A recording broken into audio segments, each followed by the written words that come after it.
Which he thanks to Toyota for that onboard look at Denny Hamlin coming to pit road and how busy he was. That was downshifting, also a brake bias adjustment to make sure he gets into his stall clean. Now can the 11 crew deliver a clean stop? Denny saying the car a little bit too tight through 1 and 2, and that makes him occasionally free off 1 and 2 as well, Parker. And Chase Elliott on pit road as well. He was actually having fuel pressure issues during this last run. They flipped the switch, and that fixed it for him. He's consistently been hurting the rear tires too much on the long run. Fuel pressure issues a bit surprising. Flipping the switch probably means they went from running 1 fuel pump in the actual fuel cell to 2. Maybe they have an issue there. Shouldn't be an issue though. You don't run low on fuel here at Darlington very much, so should be all right. But that gives Briscoe back to lead 1.5 seconds over Reddick. Van Bisbergen yet to pit, basically right there in third. Running around Bell and Bowman and those guys, they're on a lap down also. So really, he's going to be a lap down, just a couple lap older tires than he would have been. Well, we see so much trouble on pit road. It's race winning time now, only 52 laps to go. Let's see who can execute. Pit line's getting busy. Doug Burns is standing by. Doug. Ross Chastain was running in 6th position. He said the rear is the best it's been all weekend. The entry is the best. Split the difference on the understeer I'm experiencing. The crew goes to Tim.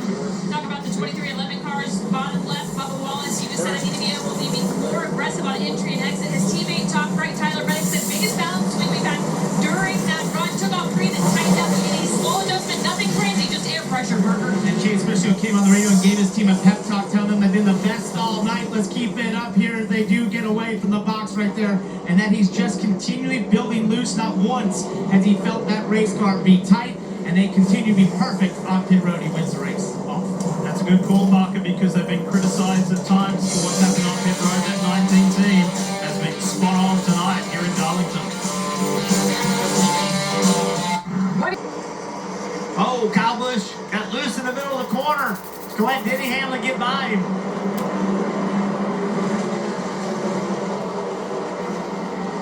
Hocevar down low. Chastain up high.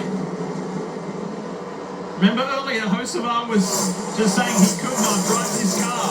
Well, he's driving it pretty well now, and he's worked his way up into 7th place. For 6th now. Ride that 10K. Chastain rolled the middle of the corner really quickly. Oh, Chastain right against the wall. Hocevar loose on the exit.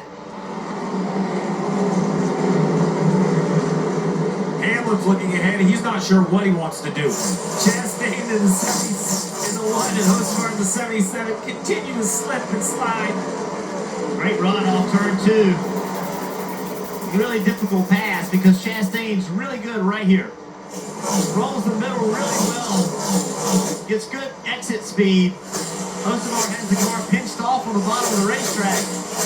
Not doing anything wrong, but Chastain knows it. As long as he can stay alongside him, it's going to be a hard pass because Hocevar just can't put his car on corner exit where he wants it to be. If he does, he'll be to the side of Chastain. Blaney coming in the picture behind Kyle Busch behind Hamlin. Then Priest and Larson. You've said it a couple times tonight. A quiet night for Larson. It will accomplish the goal. But Jeff, to your point, I think they're looking for more race winning. The most recent changes definitely helped him. When I talked to him earlier today, kind of laying out the goals for these last 10 races, said we want to be consistently getting top 15s. Well, they will best that tonight if he finishes where he's running. That's in the 5th position. And he just talked about how overall Colin has brought fast cars this year. In fact, maybe some of the fastest cup cars he's been a part of. It's very complimentary about the steps they've made. Bubba Wallace running behind him in that 6th position. We talked about earlier how Team Charles Knight said they just need to have a clean race because they know drivers will make mistakes in terms of playoff drivers. They didn't want to be one of them. Consistency and base hits were what they were looking for as co-owner Michael Jordan looks on as his driver runs in that 6th position. So I would say they check the box. We're 2 laps short on fuel. 2 laps short on fuel. Normally fuel is never even a conversation here at Darlington. They said they had some sort of issue. Now the good news is I believe 2 laps, 30 laps feel long because they are. They have been grinding and they have been driving exhaustingly inches from the wall with kind of danger and issues around every corner. So even as impressive as Briscoe's 280 laps led are, and they should be celebrated, because this drive kind of harking back to Martin Truex Jr. at the 600, behind the wheel of this 19 car where he was so dominant. It is anything but sealed with 29 to go, and Reddick only a second back. And he's closing. You made reference to Martin Truex Jr. there. Chase Briscoe told us earlier this week to walk around the NASCAR Cup Series garage area, or when he meets the fans, and he's got that Bass Pro Shops race suit on, the Bass Pro Shops hat on. He knows because he's a student of the sport and he loves the history, and he was a fan of what Martin Truex Jr. did as well, even though he raced against him. He said it means something.